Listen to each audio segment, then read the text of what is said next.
Imaginez, chez vous, quand vous ouvrez la fenêtre, vous tombez sur ça.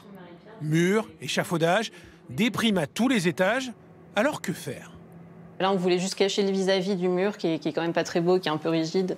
Donc le vitrail, c'était vraiment une belle manière de l'occulter tout en laissant passer la lumière. Le vitrail en question, le voilà. Une œuvre d'artisan qui, depuis le confinement, tente à se développer. Des vitraux modernes, fabriqués par Marie-Pierre, qui œuvre depuis 22 ans en travaillant à l'ancienne.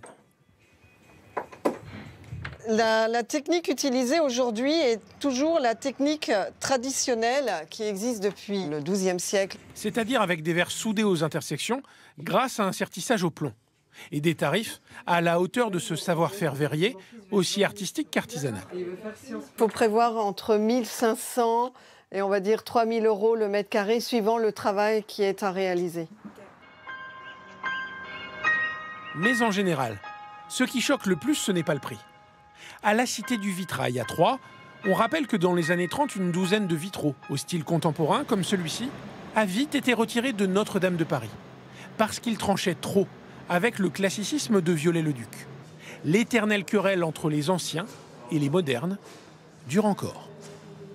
Bien évidemment que si on proposait aujourd'hui ce type de vitrail à Notre-Dame, la querelle repartirait de plus belle. Donc voilà, c'est des questions d'époque, d'habitude et puis d'harmonie aussi avec les édifices anciens dans lesquels les œuvres s'insèrent. Le vitrail doit-il forcément représenter le sacré? Pourquoi choque-t-il? La force des symboles et de la modernité est-elle incompatible avec un lieu de culte? Prenez l'église de Villenox-la-Grande, dans l'Aube, dont les vitraux ont été refaits il y a une vingtaine d'années par un artiste anglais. Évidemment, tout de suite, on veut savoir ce qu'il a voulu exprimer. L'ensemble représente d'une part les 4 éléments, l'eau, l'air, la terre, le feu, et puis dans le chœur, des scènes plus bibliques évoquant la Vierge, le Christ et le mystère pascal. Près de 20 ans après leur installation, ces vitraux n'ont pourtant pas converti tous les paroissiens. Je préférais quand il y avait des vitraux qui exprimaient quelque chose. Cela dit, ils sont quand même relativement lumineux. J'aime surtout ceux qui sont dans les tons de rouge parce que je trouve ça plus chaleureux.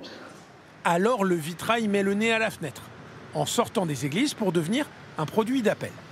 Celui-ci a convaincu le propriétaire d'acheter cet ancien cercle de jeu pour en faire un restaurant lumineux, car le vitrail séduit les clients. C'est le seul endroit dans le monde avec des vitraux pareils, avec une dimension telle que celle-là.